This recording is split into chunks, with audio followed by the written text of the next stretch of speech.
வணக்கம், என் பேர் அஸ்வின். நான் visittemples.com சார்பாக பேசுகிறேன்.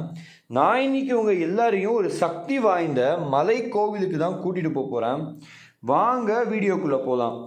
நம்ம இன்னைக்கு எந்த திருக்கோயிலை பற்றி பார்க்க போகிறோன்னா, தமிழ்நாட்டில் உள்ள தென்காசி மாவட்டத்தில் அமைந்திருக்கும் பன்மொழி என்னும் ஊரில் உள்ள முத்துக்குமார சுவாமி திருக்கோயிலை பற்றி தான் பார்க்க போகிறோம். இந்த திருக்கோயிலோட ப்ரிசைடிங் டெய்ட்டி யாருன்னு பார்த்தீங்கன்னா, முருகப்பெருமான் முத்துக்குமார சாமியாக பக்தர்களுக்கு காட்சியளிக்கிறார்.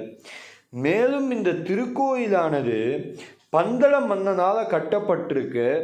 இந்த திருக்கோயில் ஒரு மலை கோயிலாக இருக்கிற காரணத்தினால அந்த காலத்தில் என்ன பண்ணியிருக்காங்கன்னு பார்த்தீங்கன்னா, இந்த திருக்கோயிலோட பில்லர்ஸையும் தூண்களையும் யானையை வச்சு தான் இந்த மலை மீது ஏற்றுனதா சொல்லப்படுது.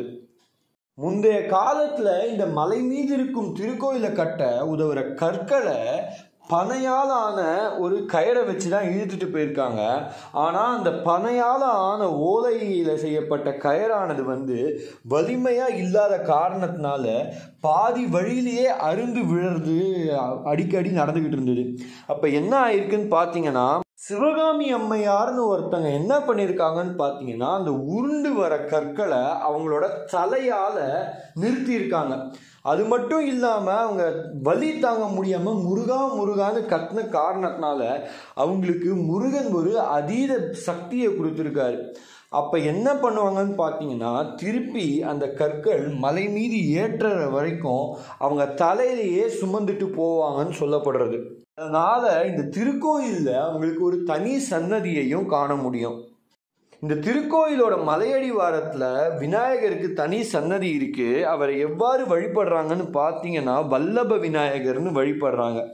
மேலும் இந்த மலை மீது இருக்கும் திருக்கோயிலை அடையறதுக்கு 625 படிக்கட்டுகள் ஏறி போக வேண்டியிருக்கு. அவ்வாறு போகும்போது இந்த மலையோட மிட் பாயிண்டில் இன்னொரு விநாயகருக்கு சன்னதி இருக்குது.